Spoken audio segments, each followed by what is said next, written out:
Hello, everyone. It's time for the Another View Roundtable. I'm Another View producer Lisa Godley, filling in for Barbara Ham-Lee. There are a lot of hot topics taking center stage this week, from the Ebola virus to the General Assembly's court mandate to redraw the lines of Virginia's congressional districts. There have been several recent breaches in security jeopardizing the president's safety, and Norfolk Public Schools are at the center of a federal sexual harassment investigation. The Another View Roundtable is here to share their thoughts on these issues, and we'll be taking your calls right after this news from NPR.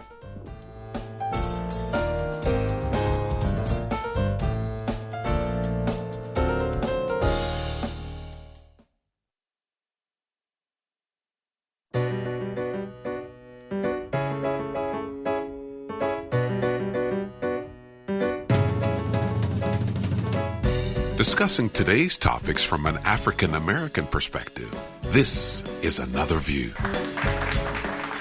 Good afternoon, everyone. I'm Another View producer Lisa Godley, filling in for Barbara Ham-Lee. It's the second Friday of the month. That means the Another View Roundtable is here, and I am so happy to be joined by journalist and talk show host Wil LaVeist. Hello, Will. Hey, Lisa, looking forward to giving you a hard time. Please don't. Tim Seibles, poet and English professor at Old Dominion University, has graciously agreed to join us today. Nice to be here. Bill Thomas stays away from us today. We're very thankful that you're here, Tim. Carol Pretlow. She's our political science professor from my alma mater. I always have to mention that, Norfolk State University. Hello, Carol. Hi, Lisa. Glad to be here. And Virginia-Pilot columnist Roger Chesley. Hello, Lisa. And remember, just breathe. Just breathe. Hi, Roger. Well, I'm going to start with you when it comes to the Ebola virus. Yes. Should we be walking around in gloves and masks, or are we taking this seriously? I mean, is it too much? Has everybody just gone into a panic? What are we doing here? I think we should take it seriously. Obviously, you've got a gentleman who, and condolences to the family. I'm forgetting his last name. His name right now. Duncan. Yeah. Thomas Eric Duncan. Thomas Eric Duncan. Passing away, being the first, person in the United States to be in the United States and have Ebola and die.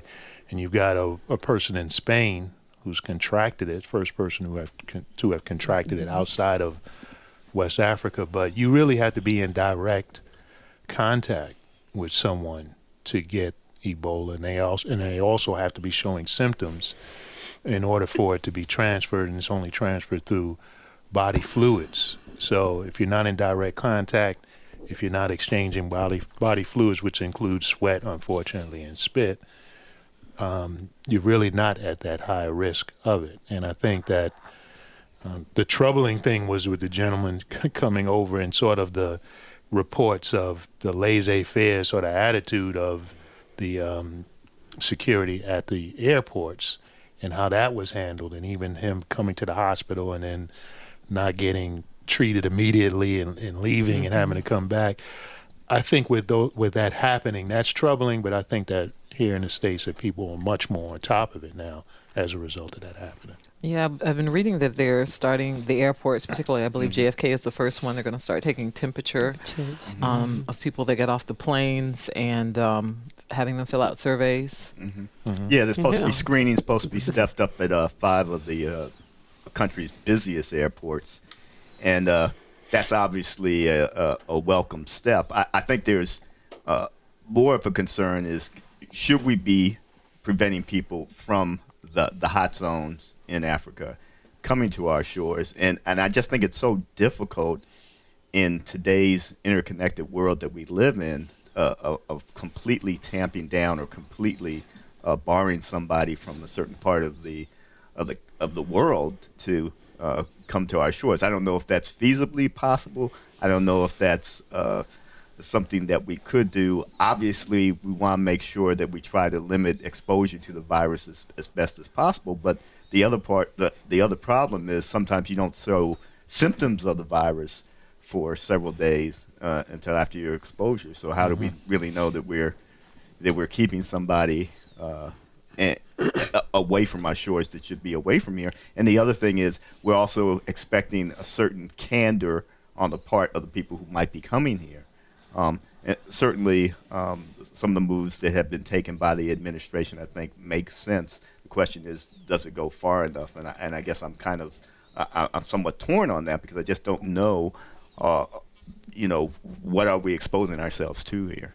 And part of the problem is also that if I'm coming from West Africa and I stop in Peru and have contact with somebody there and then they come to America, it's very hard to say when the transmission might take place. But as Will said, we're hoping that if someone's showing symptoms that, that would be one way of limiting their contact with anybody. But yeah, people from West Africa, if they have been infected and they travel other places and infect people in South America or in France or in Canada, when they come to stay, we wouldn't know to test them. That's why we just had to hope that this gentleman in Dallas's exposure was minimal. I mean, the exposure other people experienced from him was minimal, because if 3 or 4 people start to show symptoms down there, we don't know who they were in touch with. And then that's what makes it really frightening to me. That's something to think about. I think the other thing is, once people get on board, maybe I'm sitting next to you and you don't have it, and I have symptoms that have been sort of not obvious and not detectable, and then we're on the plane for 6 or 7 hours, and then you get off and you say, wow, now I'm not feeling well. I mean, there are all kinds of problems there, I think. Oh, absolutely. It's definitely something to think about. There's so much going on. The airport employees that are saying we don't feel like we're safe as far as having to clean the planes, and the planes have to be clean. Exactly. That's another thing. It's a whole lot going on now. But I think the effort that's going there to the nations in West Africa, where the outbreak is the most important thing, to set up the infrastructure there to deal with it, so that it's not spreading. Because as Tim said, a lot of these flights are not necessarily direct flights. You may say I'm blocking a flight from Africa, from West Africa, but if the flight went to Munich first, then what? And the people transferred, then what? Are you going to block the flight from Munich? Right. I mean, what are you talking it's about? Impossible. So, in a world where everybody's just, the transitions are constantly going by air, by boat, different ways. It's very hard to try to determine. Well, it's interesting with that, because one of the wire stories I saw the day before coming over was that Liberian officials among themselves were debating whether to give the president there more power to restrict movement and public gatherings right there in the country. So obviously there's an understanding, hey, we have to be careful about exposure and contact among our own people. So it seems to me that almost suggests that any moves that individual countries take to limit contact among, to safeguard their own people, probably would not cause as much of an uproar from that region of the continent. I have something to throw out at the round table from a Facebook question. Will the Ebola outbreak become a witch hunt when it comes to people of African descent walking around America? Could be, and the problem would be that you're worried that there are a lot of people who could be healthy and that could be subject of scorn or almost treated as pariahs, and we obviously don't want that to happen. But you can understand the fear, given how hard it is to survive if you do catch the virus. I hope not. I would think in this day and age that people realize that biology, there is no genetic information or genetic grounding to say that because of someone's skin color that is going to determine how they carry a disease or something like that. As I just said, someone in Spain contracted a disease. The Human Genome Project has taken care of all of that people thinking that because your skin color is a certain way that you're susceptible to something. So hopefully that won't be the case, and hopefully what would come out of this is that in those nations, because of this, the way the outbreak is happening in part is because they don't have the medical infrastructure to deal with it. Because these countries have been dealing with wars and coming out of civil wars and still dealing with the vestiges of colonialism and all of this. Perhaps the World Health Organization, other organizations will look at this and say, well, maybe it's time that we put resources into building infrastructure into these places, because we are such an interconnected world now, and something that goes on in a remote area can have a devastating effect, in the United States or in Great Britain. So maybe, that silver lining will come out. Yeah, I keep hearing over and over again that won't happen. We won't have those kind of numbers here because we have just our top-notch health system in the United States. So we won't have thousands of people dying. So everybody shouldn't be panicking. But you can see where some of the panic would come, because this individual was told to go home after the gentleman who died in Texas. Exactly. He was told to go home after his initial visit to the hospital, and obviously something fell through the cracks there, or something was not noticed or not taken seriously enough in that initial visit. One other thing I'd like to point out is that there's some concern, if we tighten the borders too much, that some individuals from this country who might be inclined to go over and try to help with medical backgrounds might have a harder time getting back in the country. Right. And that's one concern that I think has to be, one of the factors that has to be put into the mix of, dealing with this very sensitive and very scary issue. Yeah, I've heard different stories about volunteers going over as well as military going over to help. So we'll see what happens as far as getting them back, into the United States. I'm talking to the Another View Roundtable, and we'd like to hear from you. Give us a call, 440-2665 or 1-800-940-2240. All righty. Carol, I am going to ask you a question as I shift a little bit. There's a lot been going on lately as far as President Obama's security, and there have been quite a few breaches, per se. The gentleman who jumped the fence made it into the White House, as well as the gentleman on the elevator. Should we be really concerned about our president's safety? I think we should be concerned, and I think we should have been concerned all along, because the very fact that somebody can jump the fence means that, wait a minute, this fence has been up there for how many hundreds of years, or how many years? Obviously, in today's world, with the threat of terrorism, with national security, homeland security issues, you would have thought that maybe even prior to the jumping of the fence, there should have been, and maybe there was, some reevaluation and reassessment of the security situation.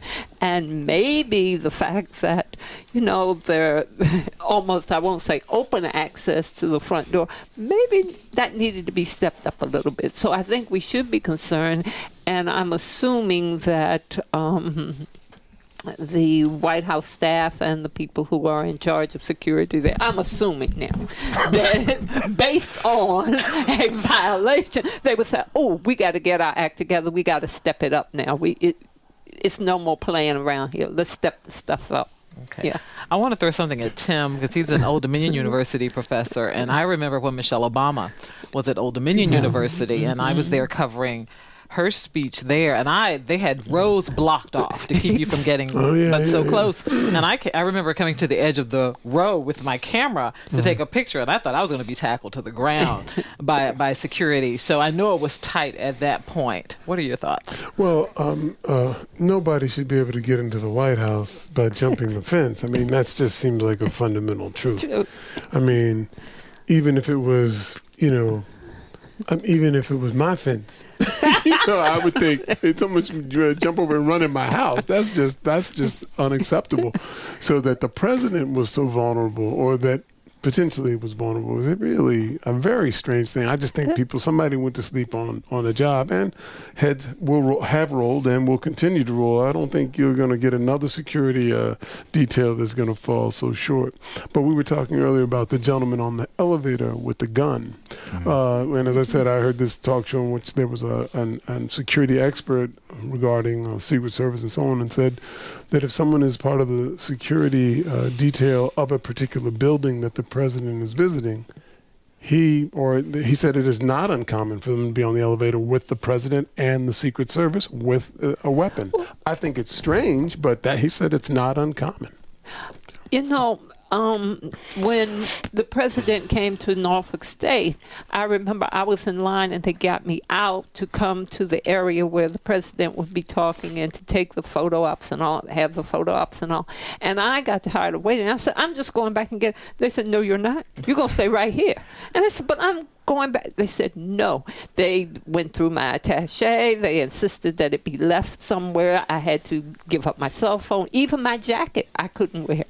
And I'm thinking they were on top of it. If they can be as on top of it in that situation, what happened with the White House? I mean, I know. Whenever I've covered anything, the gear had to be there several hours ahead of time. You know, they wanded you. They checked you once you came in. You could not go out. If you went out, you had to go back through the security. So it does seem strange to me. Well, I lived in Chicago for 7 years. And you all know Michelle is for Chicago. I hear Michelle may be adding Smith and Wesson to the family. That's kind of crazy.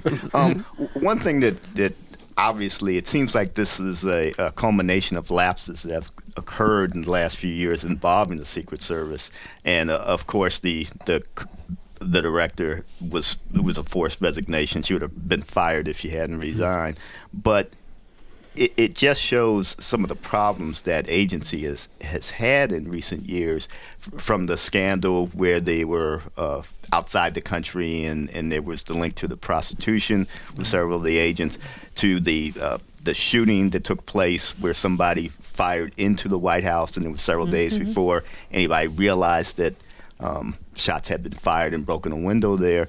And the question, in the most recent incident where the gentleman jumped the fence and seemed like there was some, I don't know if you want to call it mental illness or some other post-traumatic stress from the individual. There were protocols in place to stop him from getting inside, but it seemed like none of those protocols were taken.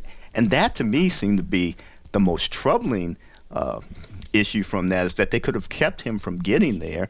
And then once he got inside, he apparently either punched or knocked over one of the agents that he came into contact, and it happened to be somebody who was off duty, was able to finally to, quote, end the threat and all that. But when you're not, that very easily could have been a very tragic, horrific outcome on that particular day. And I think that's what got so many Congress members so upset about that, is that, hey, like the president, don't like the president, he's still the president, and we're supposed to be protecting him, and this was just unacceptable, and that's why the director, the head of the agency, just had to go. Yeah, it's once you hear them and they start coming back to back, you have to start thinking, what's happening? And then they didn't even give out all the information about what initially happened. Everything at first was, well, he was caught right as he got into the White House, and then we learned after that, no, he wasn't caught right when he got into the building. So, troublesome. Yeah. There have been several. I remember the bullet holes through the window a couple of years ago. They said, the Sasha, I believe it was, and the grandmother were at home at the time. And then the fake congressman who was able to get backstage during the Congressional Black Caucus. So there have been several and there was that couple breaches that over the years. Got into the party. Yeah. Those parties, they kind of wiggled into the party without clearance. Yeah. Well, to me, what has to happen next is, okay, so where is the agency going now? Exactly. How do we get it back on track? How do we get it so that what you don't want to really hear about the Secret Service, and if you're hearing about the Secret Service, it's usually not a good thing. Right. It's kind of like referees in a sporting event. You don't really want to notice them. They just should be doing their jobs and protecting what they're supposed to be doing, protecting the president, and that's really what we need to get back to. And the question is that the interim who started, can he help, make that happen? And that's really what we got to be looking forward to, and making sure none of these incidents happen again. I agree. We're talking to the Another View Roundtable, 440-2265 or 1-800-940-2240. If you'd like to join the conversation, we welcome you. I am also, as I continue to move along, almost 2 months to the anniversary of Michael Brown. There's been another shooting, and this time in St. Louis. Do we expect to see a change happening here? I'm not sure on that. Is this going to be carried on the exact same way? Do you think it's going to? Well, I think there's enough of a difference in the sense that, yes, it was an off-duty police officer who, my understanding, was working security, and there's the police department is saying shots were fired at the officer, and then the officer returned fire. Now, we know we hear a lot of that all the time around the country. So it doesn't seem to be quite the same circumstances, except for a black individual killed by police officers. But in this case, what we're being told so far, he was armed. The individual was armed, and he fired shots. And if you fire shots at police officers, oftentimes it's not going to end up good for you. So they are packing. Right. Exactly. So I don't know that you'll necessarily, except for the geographical location, I don't know if you can make all the same connections with the events that happened in Ferguson, but there's supposed to be a lot of rallies and the like this particular weekend, and so obviously the connection in that respect is going to make that perhaps a more tense area this weekend. Lisa, I'm sorry, go ahead. I was going to say, just ironically, I just finished moderating a panel for the NAACP in Hampton where we talked about this very issue. That was this past Monday. And we had on the panel the two chiefs of the chief of Hampton, chief of Newport News, mayor of Newport News, one of the councilmen from Hampton, and both of the Commonwealth attorneys for Newport News and Hampton. We were talking about this issue. The whole thrust was the community and the police and law enforcement agencies working more closely together, and to be able to deal with these issues, because you can't really prevent them. There are going to be situations where whether it's a mistake or whether it's someone that is actually firing at a police officer, something's going to happen. And one of the interesting things that came out is that we had to be honest about with some of the protests, a lot of it too has to do with pent up frustrations that are going on in the community over other things and in other injustices, other feelings of disenfranchisement. And these shootings become that spark, that match that lights the fire, that turns into a gasoline fire. And I think at these communities, again, St. Louis being right there, seeing what was going on, if you start dealing with those underlying issues, then maybe we won't have that need for, the outbursts or the protests that in some ways can get the distraction off of what actually did happen and allowing that process to go forward. And so we get to this mode where we're almost anticipating the next, Michael Brown, the next shooting, and never really getting down to the root issues that people are really pent up and frustrated about. So what should we be having? Community forums constantly to talk about what's happening between the community and law enforcement, or just about issues in general? Well, the thing is, when I was a kid in Philly and the Rizzo regime was in force, black people being killed by police then. It's not like this is a new phenomenon. My question is, who are these? I mean, if white teenagers and black teenagers, boys in particular, were being killed kind of in equal proportion, I'd say, well, I don't know. The police have to have a youth problem, but it's clearly not balanced. So it's a rate. I of course agree with what you say about the protest not necessarily only being about that, but what I'm perplexed by is that why people are acting like this is new. I mean, the question to me is, who are the police who are we hiring as police officers who continue to feel that it's legitimate to target black boys in particular for, if not murder, certainly damage? I had that thing on the news the other day about that kid who was running away. He'd been selling weed. I don't know if you saw that, but they showed someone was filming and they caught him. Now, this is a kid dealing weed. He's not hurting anybody. I mean, in capital H hurt me. Okay, all right, okay. No, he's not packing a weapon. He didn't resist anything. He sat down, put up his hands, and then the cops started beating on him. Like, what is that? If he's a white kid, does that happen? And my feeling is no. But I could be wrong. But my suspicion is that no, he does not get treated the same way. You know, and I also wonder, when we look at the racial dynamics here, what kind of training do these police officers get, and what training do they get about the racial dynamics of a community? Not just generally, here's your legal right to do this, and that, but do you understand the culture? Do you understand the perspective? And how many African Americans are police officers? And what kind of training is everybody getting? Yeah. Well, in terms of the numbers of African Americans and other non-whites on local police departments, it's generally lower, and I've written about that a few times, because it is difficult for the departments. You know, their recruiting efforts of African Americans who might make good candidates. There are other organizations and other businesses that are trying to lure some of those same candidates. So if you have somebody who has gone to college, has a bachelor's degree, and might be interested in law enforcement, he also has a lot of other options. And there might also be other law enforcement options that pay more money, such as in the federal sector as opposed to the local sector. And, you know, that's something I've talked to with the Virginia Beach, Chesapeake, and the Norfolk police chiefs about that particular issue.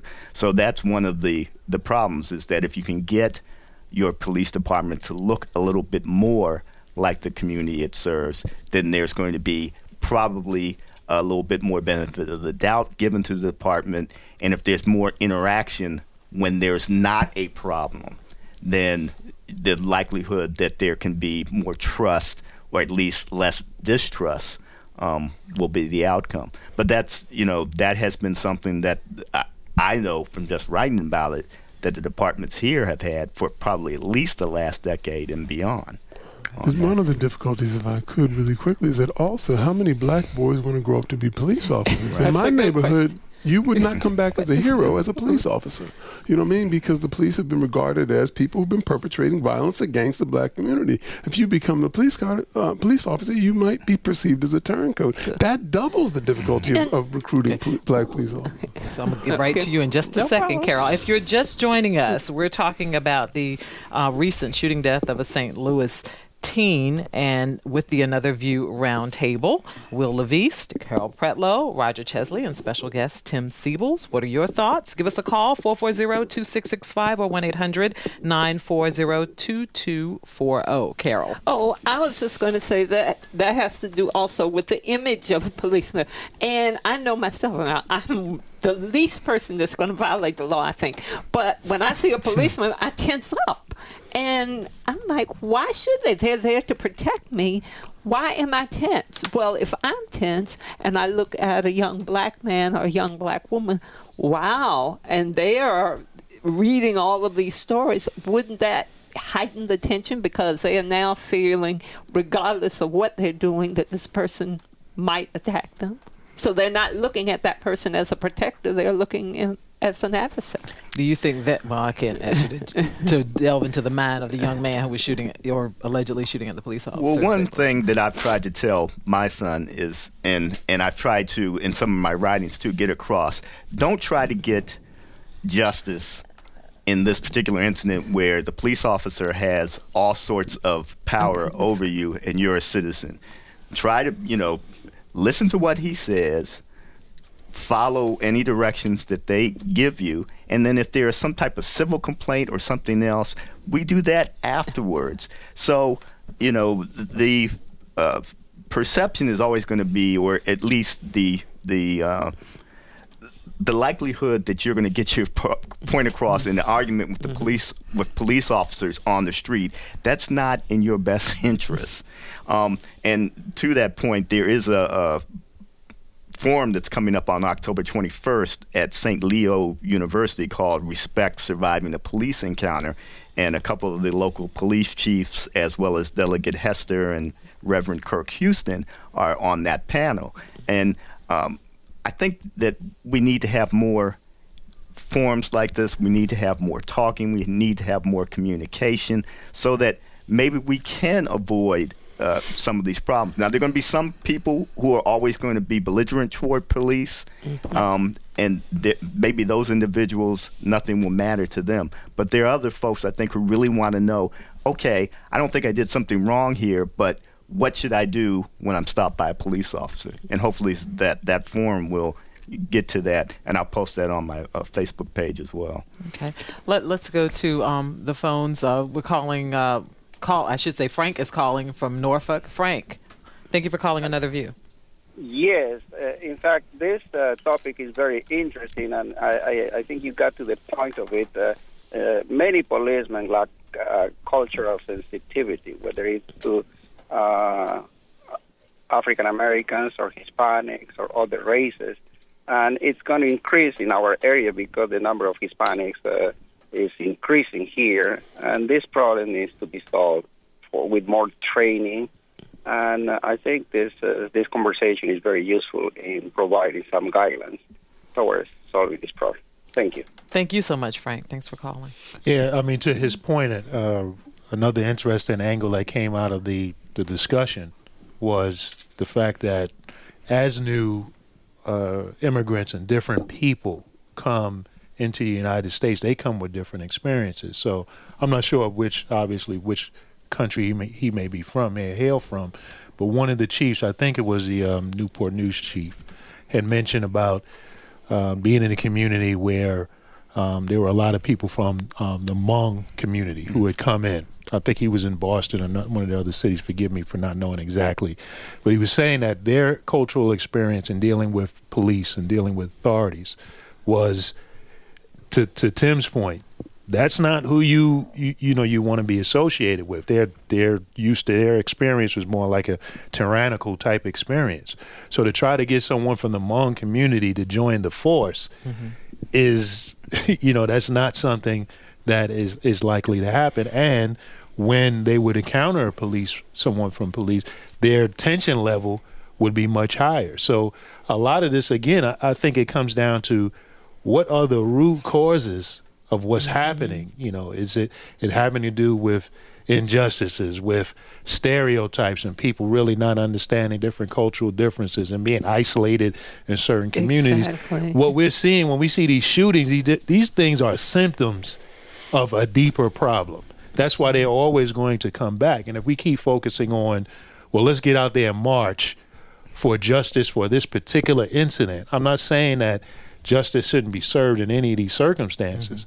But if you're just going to focus on that, and then once that incident goes and is done, then you're back to the same thing. Well, we're just back to waiting for the next incident to happen because we haven't dealt with the root problems. And as we know now from all the stories that have come out since Michael Brown was shot and killed, was that there's been little participation among African Americans involved in the political process locally in that area, and that's why there was such a disparity on the city council. There were so few African American officers on the force.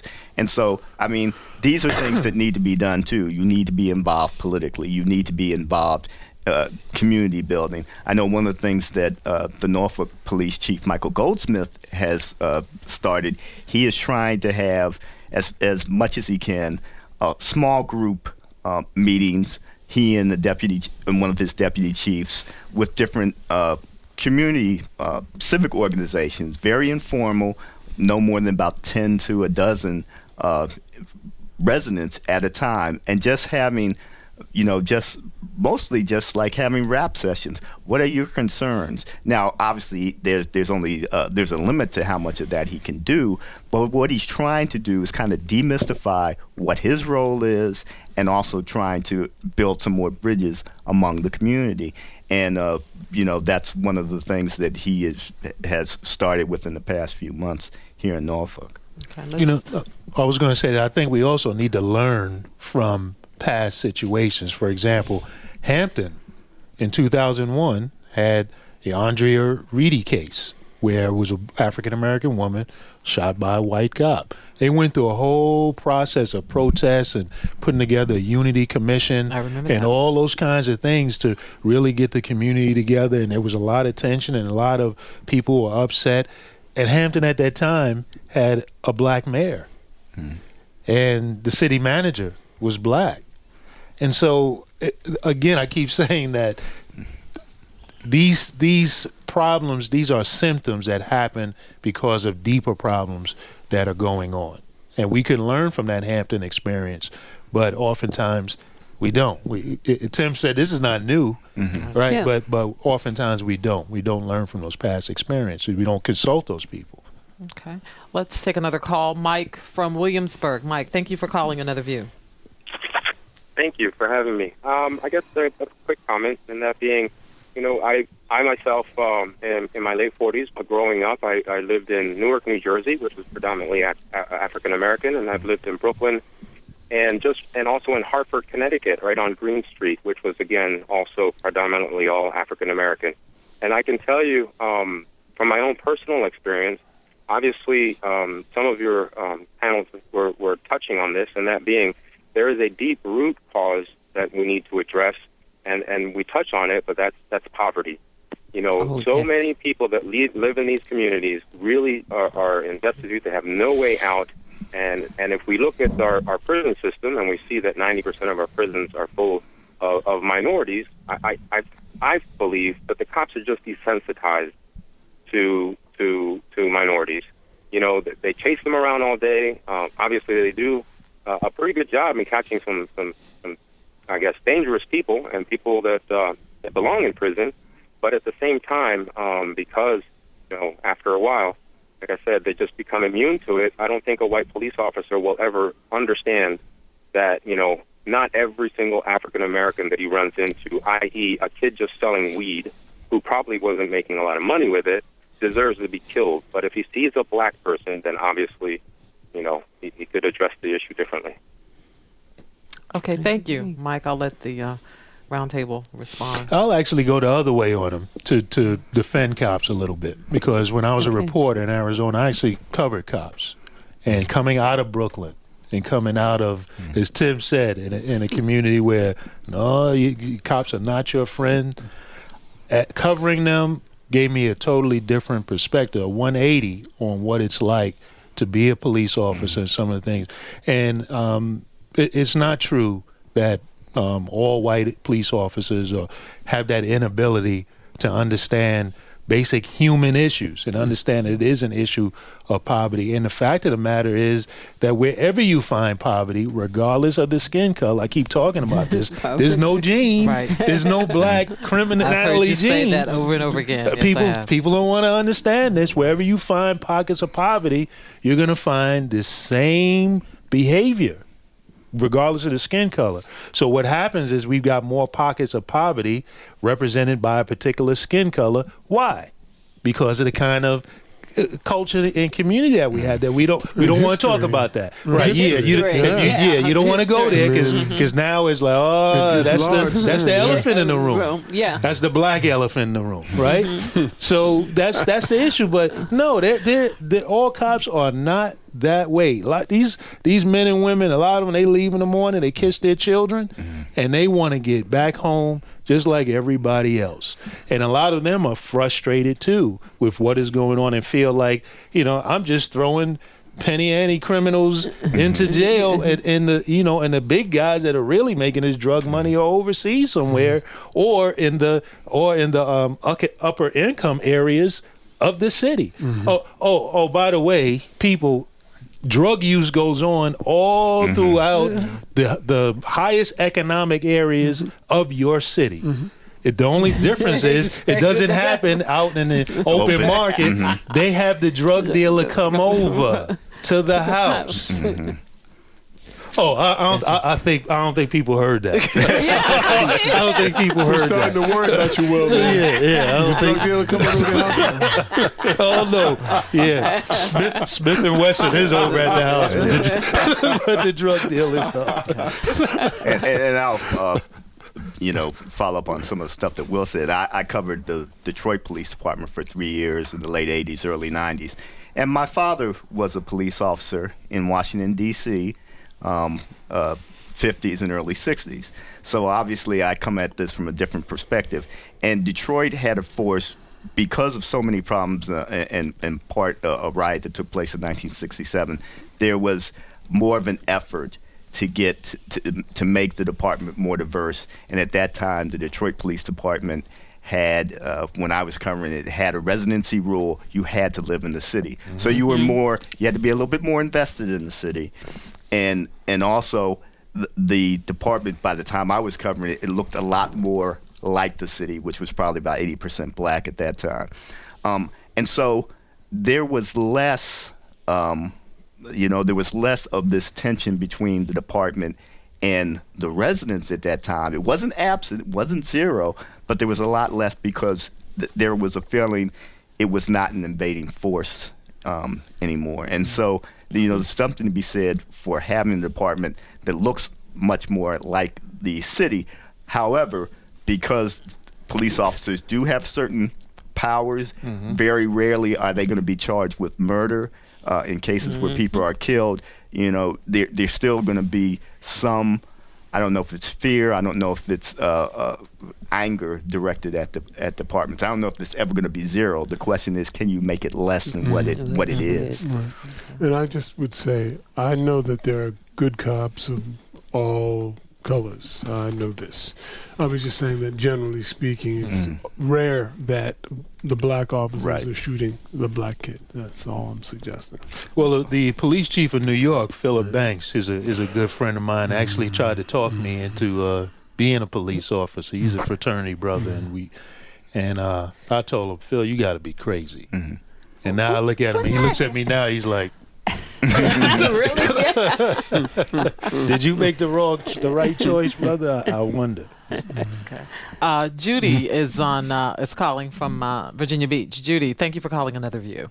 Oh, thank you. I understand the fundamental problem of poverty, and I do agree with a lot that you say, but I don't understand why in the black community, people who try to do well, students in school, they say, oh, you're trying to be too white. Or if someone does become a black police officer who maybe could help with the relations in the area, they say, someone on your panel said they won't accept him. I don't understand why,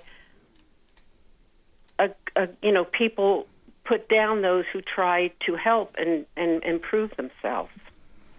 Okay. All right, Judy, we're going to let the roundtable take on. And thank Judy for calling in. I think you're seeing more and more there's pushback on the whole idea of, quote, acting white. And I think you're hearing more public figures and celebrities saying, hey, it is a good thing to learn. It is a good thing to achieve. Your likelihood of becoming a doctor, a lawyer, much more so better than becoming a top basketball player, a top football player.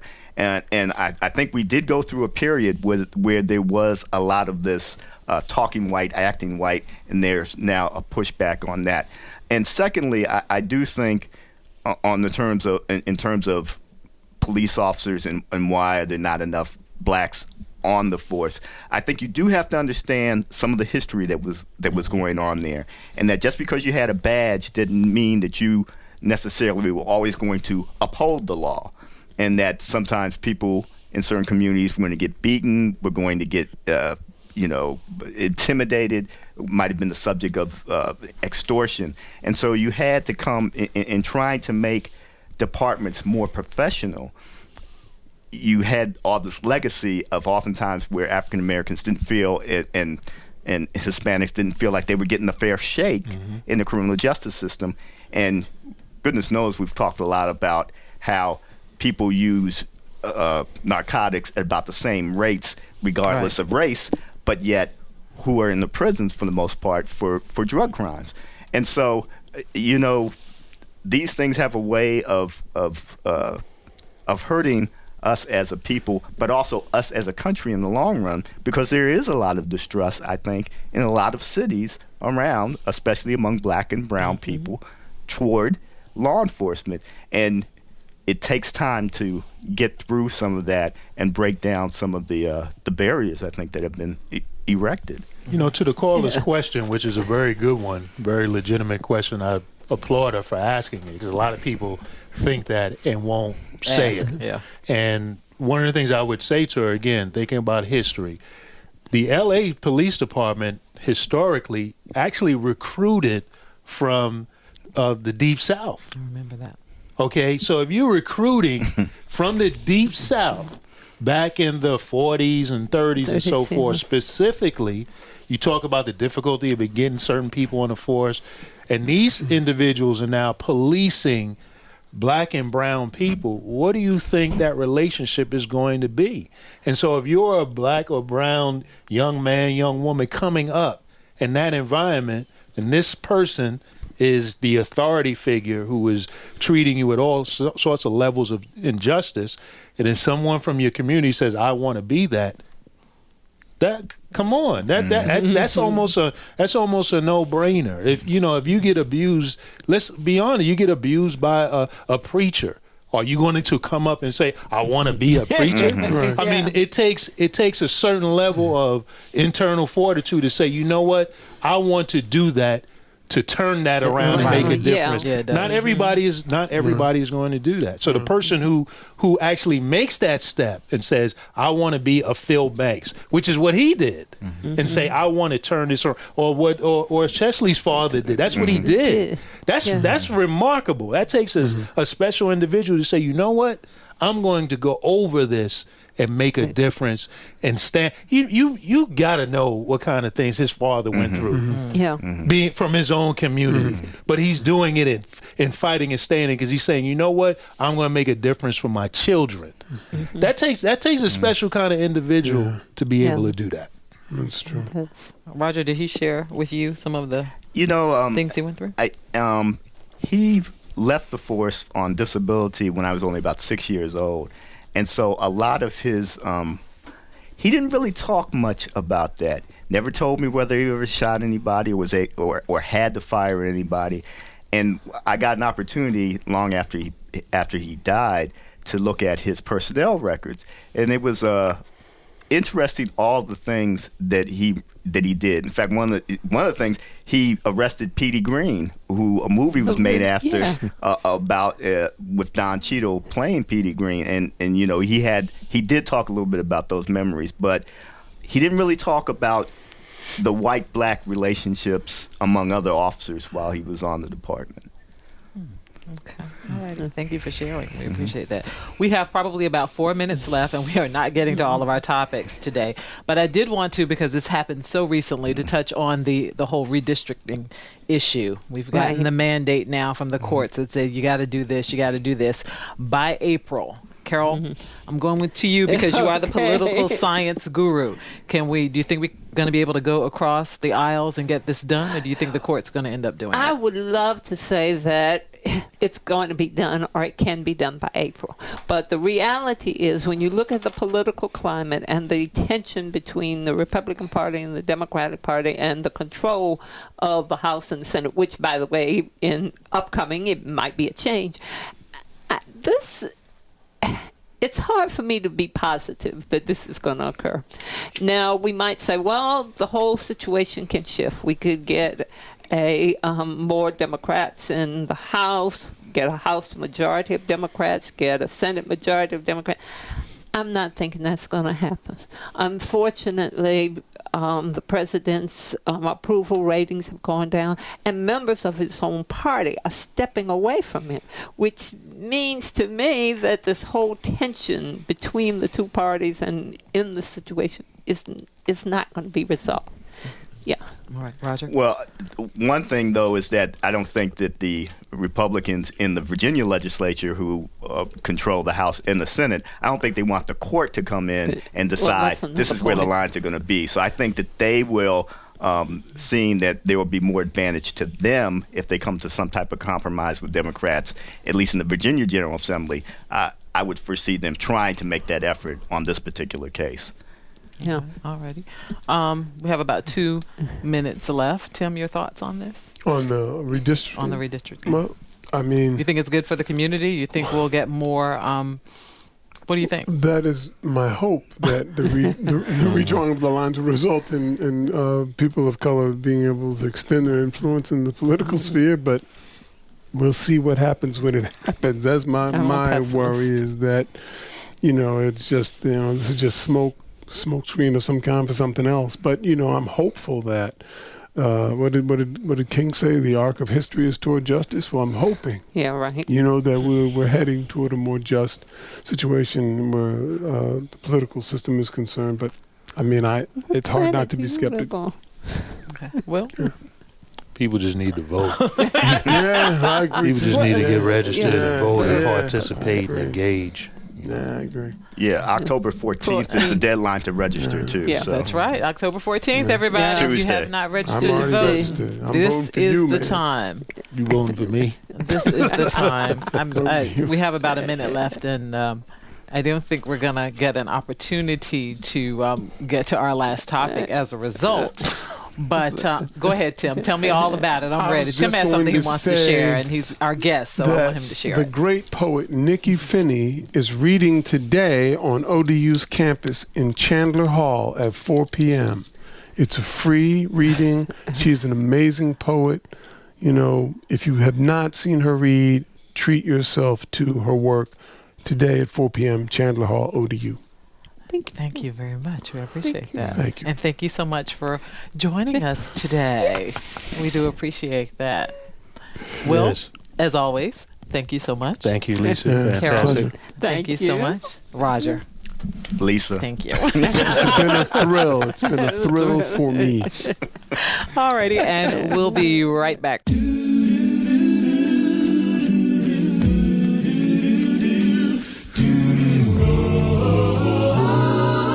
Hi, I'm Claude McKnight of Group Take 6, and you're listening to Another View, Fridays at noon at WHRV 89.5 FM.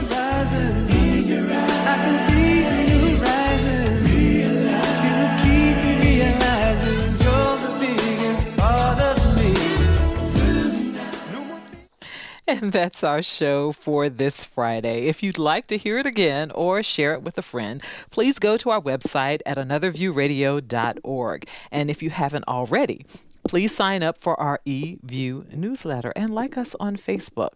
Now, our newsletter is a once-a-week reminder of the upcoming shows. Thank you for spending your noonday hour with us. For producer Morgan Chase, who so graciously agreed to fill in for me, thank you very much. Audio engineer Victor Bowen. Thank you, Victor. Elise Stanley answered our phones.